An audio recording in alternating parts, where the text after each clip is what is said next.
Welcome to Online, your guide to knowing English as foreign or second language. In this lesson, you will learn about business communication. Specifically, this material will give you additional information about business communication and the production of quality business documents to prepare you for your future employment. Business writing is a type of writing that seeks to elicit a business response. It's a purposeful piece of writing that provides relevant information to help a reader know something or do something. It must be substantive, clear, correct, and easy to scan. A business letter is a formal document often sent from one company to another, or from a company to its clients, employees, and stakeholders. For example, business letters are used for professional correspondence between individuals as well. Although email has taken over as the most common form of correspondence, printed out business letters are still used for many important, serious types of correspondence, including reference letters, employment verification, job offers, and more. The following are the basic parts of a business letter: heading, dateline, inside address, salutation, and body of the business letter. The heading consists of your address but not your name and the date. Telephone numbers and email addresses are not usually included here, but they are acceptable. Using block format, the heading goes in the top left-hand corner of the page. The heading of a business letter contains information about the sender. The first line of the heading contains the complete address of your office. The second line contains the name of the city where your company is located, followed by the zip code number. The third line contains the date, that is, if there is no template that is prescribed by the company. Dateline shows the date when the sender wrote the business letter. It appears on a single line, about 2 to 8 lines, below the margin on top of the page. The placement of the dateline depends on the format or style of the business letter that you will write. The American business letter begins with the month, followed by the day and then the year, when the letter was actually typed or dictated. Do not forget that the British business letter, on the other hand, begins with the day, followed by the month and then the year, when the letter was typed or dictated. In spite of the differences, the widely used format in the Philippines is the one that starts with the month, day and year. The inside address is the address of the letter's recipient, and is placed either one line below the sender's address, or 1 inch below the date, and is always left justified. It is best to write to a specific individual, so, if you do not know the person's name, call the company, or talk to some employees from the company to find out. Include a personal title like Ms., Mrs., Mr., of doctor if the recipient is a woman. Respect her preference to be addressed as Miss, Ms., or Mrs. If you do not know her preference, use Ms. If the person may be a doctor or have some other title, use that title. People usually do not mind being addressed by a higher title than they actually possess. Use the U.S. Post Office format to write the address. If the letter is to an international address, then type the name of the country in all capital letters on the last line. The salutation is placed 1 line below the inside address, and uses the same name and personal title. The salutation should be the personal title and last or family name of the recipient, followed by a colon. If the recipient's gender is unknown, use non-gendered salutation, such as their job title, followed by the recipient's name. Another way to address the recipient when gender is unknown is to use the recipient's full name, for example, Dear Chris Simmons, if you do not know Chris' gender. Leave 1 line blank after the salutation. The body of the business letter begins 2 lines below the salutation or subject line, when you are using full block, semi-block, official style and hanging indented formats. The body of the letter should be single-spaced. There should be 2 spaces in between paragraphs. In cases where the letter is too short, double spacing can be used within the paragraphs, using the semiblock style of indentation to indicate new paragraphs. The complementary close is an indication that you have already stated the main points of your message. It is usually typed 2 lines below the last line of the body of the letter. The first letter of the first word of the complementary close should be capitalized. The complementary close is followed by a comma. Skip from 1 to 3 spaces, and type in the signature line, the printed name of the person signing the letter.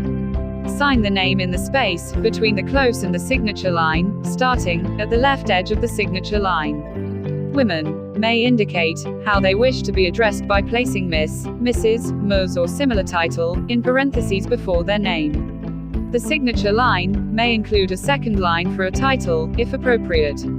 The signature should start directly above the first letter of the signature line, in the space between the close and the signature line. Use blue or black ink. The optional parts OT the letter are the following. Attention line. If the letter is going to a large company, an attention line can provide the bit of necessary emphasis that you need, so that the letter goes where it needs to go. Right. Attention. And then the name of the recipient, for example, attention, human resources. The attention line should go 2 lines below the recipient address. Through line. This part appears in the letter if the sender is a subordinate who writes to a person higher in position than his immediate superior. It is a protocol that communications should pass through channels.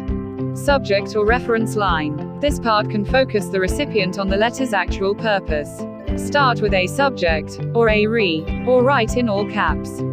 Enclosures. If there are any enclosures, just like leaflets, prospectuses, etc., with the letter, these may be mentioned in the body of the letter. But many firms in any case write enclosure, enclosures, EN.C. or ENCL at the bottom of the letter, and when there are a number of documents, these are listed. The first letters are capital and the articles are omitted in the list of the enclosed documents. Confidence notation. The phrase private and confidential may be written at the head of a letter or below the inside address, and more importantly on the envelope, in the case where the letter is intended for the eyes of the named recipient. It should always be underlined. There are many variations of the phrase confidential, strictly confidential, but little difference in meaning between them. Copy notation. The copy notation CC or carbon copies is written, usually at the end of the letter, when copies are sent to people other than the named recipient.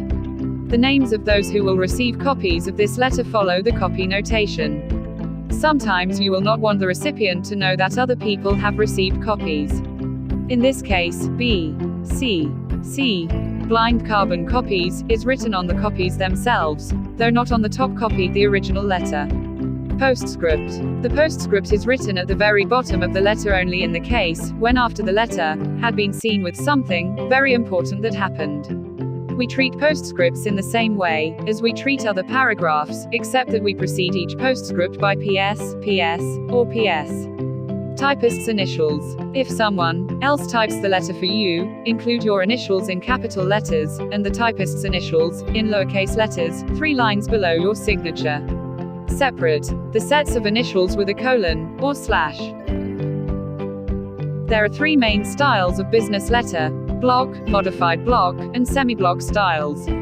Each is written in much the same way, including the same information, but the layout varies slightly for each one.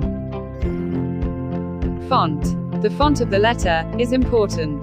The generally accepted font is Times New Roman, size 12. Other fonts, like Arial, may be used. Consider the audience when choosing a font. If the company you are writing to is conservative, it may be a good idea to use Times New Roman. However, when writing to a more liberal company, you have more freedom in choosing your font. Punctuation. For punctuation after the salutation and closing, there are 2 options. The most common is to use a colon after the salutation. Never use a comma after the salutation and a comma after the closing. In some cases, you may use a less common format called open punctuation.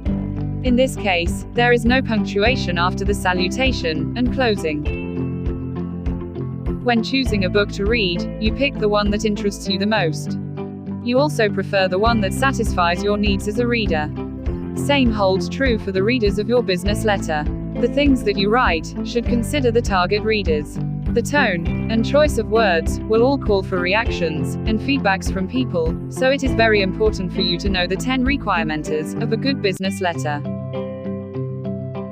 So, we say that a letter is effective if the letter motivates the desired response on the part of the reader, if it carries the objective of the writer, to inform, to influence, to persuade, or to act. The 6 C's of business communication is also known as the letter writer's creed. Completeness is giving all the necessary information to bring the desired response, leaving no questions in the mind of receiver. It is answering all questions, and it is checking for the 5 W's and 1 H: who, what, when, where, why, and how, and finally, giving additional information wherever required. The foundation of clearness is well-built plan. The clearer the plan and the simpler the language, the more quickly your message can be understood. Letters filled with a jumble of scattered facts can do great damage. Communicating concretely means being specific and vivid, rather than being vague and general. A good letter fuses completeness and conciseness. Conciseness prunes the message to the logical minimum. Completeness guarantees that the message will be transmitted in full. This quality of effective business letter writing includes not only the use of proper grammar, punctuation, and spelling, but also the appropriate level of language. Correctness also refers to the use of accurate facts, words, and figures in your business messages. Coherence describes the way anything, such as an argument or part of an argument, hangs together. If something has coherence, its parts are well connected and all heading in the same direction. Without coherence, a discussion may not make sense or may be difficult for the audience to follow. It's an extremely important quality of formal writing. Not one of the qualities of a personality that engendered goodwill and friendliness than does courtesy. Goodwill is the decision of the customer to return to the place where he has been well served. Now, here are the information about application letters. Look at the example of the application letter in this frame. When writing an application letter for a job, follow these steps to make sure you include information about yourself and your professional experience that will appeal to a hiring manager. Review information about the company and position. Use a professional format. Create the heading. Address the letter to the hiring manager. Open the letter by describing your interest. Outline your experience and qualifications. Include aspects of your personality. Express appreciation. And close the letter. See the sample professional cover letter in this frame. What are its contents? If you were the manager, will you be interested to call the applicant for an interview? Now, let us learn more about writing a very important document that will give your future employer an impression of your achievements and your interests as well. Let us get to know more of how to write a resume.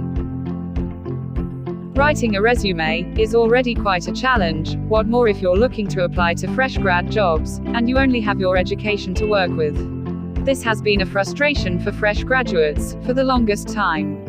And, even if you feel like you're qualified for the job, your resume will still be the first thing that introduces you to your potential employers before they call for an interview.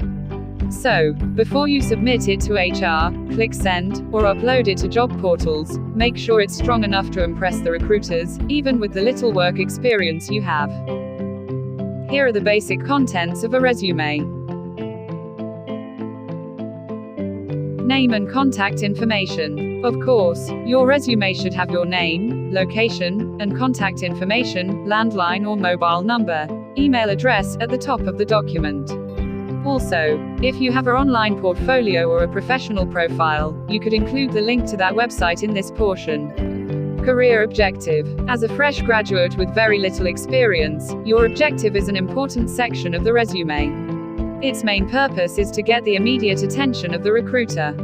Education. While most professional resumes continue with work experience, a college graduate's resume should begin with your highest educational attainment. Work experience. You might be wondering why this section exists in an article that clearly states to having no work experience. Skills and knowledge. This section should be a bulleted listing of your skills and knowledge that supports the achievements highlighted in the experience section. Other sections you may want to include. These are the basic necessities you need to include in your resume. However, do not limit yourselves with just this. You may add other sections such as awards, leadership activities, educational honors, certifications, and professional licenses if you have any. Now here are the software that you may use in doing your resume someday.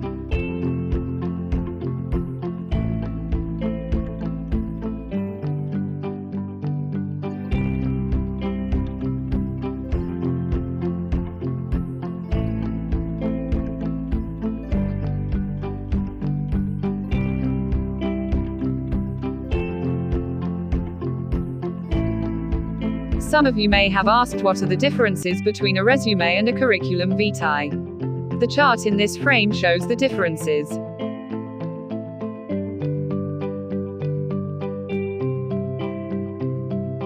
Now here are your tasks. Since you belong to the online group, you will be allowed to do the application letter and resume using the Microsoft Publisher or any editing tool that you are comfortable to use. However, the other tasks must still be handwritten.